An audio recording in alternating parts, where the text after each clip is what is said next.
আসসালামু আলাইকুম রহমতুল্লাহ।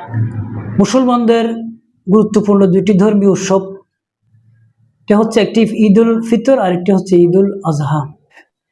ঈদ উল ফিতরের যে আমরা ঈদ উৎসব পালন করি, এটা মূলত আমরা কাপড় চোপড় কিনে বা নতুন কাপড় চোপড় পরিধান করে আমরা একে অপরের সাথে ঈদের আনন্দ ভাগাভাগি করি। কিন্তু ঈদ উল আজহার ঈদটা একটু ব্যতিক্রম।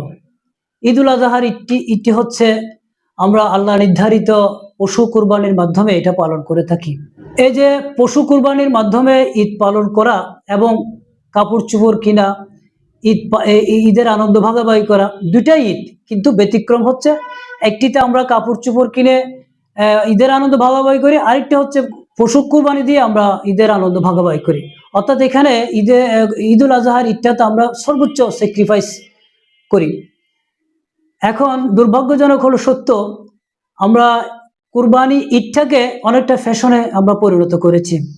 যেমন আমরা সমাজে আমরা কিছু কিছু কোনো ক্ষেত্রে দেখি, মানুষ প্রতিযোগিতামূলক কে কত বড় গরু, কে কত টাকা দিয়ে গরু কিনেছে, এই প্রতিযোগিতায় নিজেকে জাহির করার চেষ্টা করি। এটা আমি মনে করি আল্লাহ নির্ধারিত যে স্যাক্রিফাইস বা কুরবানি, এটা থেকে আমরা একটু দূরে অবস্থান করছি। সেজন্য আমাদেরকে মনে রাখতে হবে কুরবানি ঈদটা অত্যন্ত একটি গুরুত্বপূর্ণ, এবং এটাকে সর্বোচ্চ স্যাক্রিফাইসের মাধ্যমে যদি আমরা করতে পারি, তাহলে আমাদের এই কোরবানি সার্থক হবে। আমি আমার 38 নম্বর ওয়ার্ডের বিশেষ করে এলাকাবাসীকে 28 তারিখ যে কুরবানি ঈদ অনুষ্ঠিত হতে যাচ্ছে, আমি ঈদের শুভেচ্ছা এবং ঈদ মোবারক জানাচ্ছি, এবং অনুরোধ করব যে ঈদটাকে আমরা যাতে আল্লাহ নির্ধারিত যেভাবে করার জন্য আমাদেরকে যে স্যাক্রিফাইসের মাধ্যমে ঈদ করার জন্য বলেছেন, আমরা সেভাবেই ঈদটা পালন করব।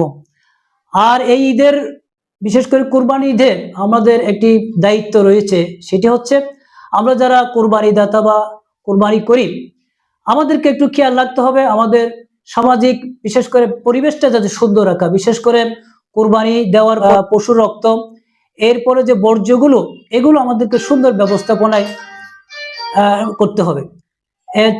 আমাদের চট্টগ্রাম সিটি কর্পোরেশন, আমি মনে করি তারা প্রতি বছর ঈদের তারা বিভিন্ন ব্যবস্থা নিয়ে থাকে বর্জ্য অপসারণের জন্য। তাদেরকে আমরা একটু সহযোগিতা করতে হবে, কারণ এটা যদি না করি, যত্রতত্র যেখানে সেখানে যদি আমরা আমাদের কুরবানির পশুর রক্ত বা বর্জ্যগুলো ফেলে রাখি, তাহলে আবহাওয়া দূষিত হবে এবং এখানে আমরা কষ্ট পাবো বা বিভিন্ন রোগ ছড়িয়ে যেতে পারে। সেজন্য আমাদেরকে এই বিষয়ে একটু খেয়াল রাখতে হবে। তো আমি আবারও আমার এলাকাবাসীকে কুরবানি ঈদের শুভেচ্ছা জানাচ্ছি।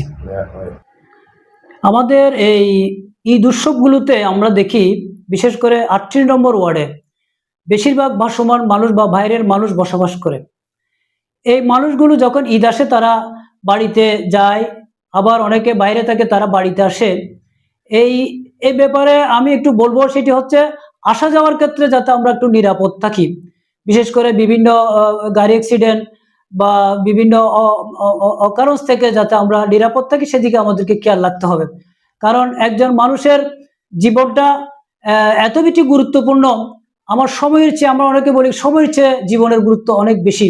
সেজন্য আসা যাওয়ার ক্ষেত্রে আমাদেরকে একটু খেয়াল রাখতে হবে যাতে আমরা আমাদের জীবন এবং জীবিকা আমরা যাতে নিরাপদ রাখতে পারি, সেদিকেও খেয়াল রাখতে হবে।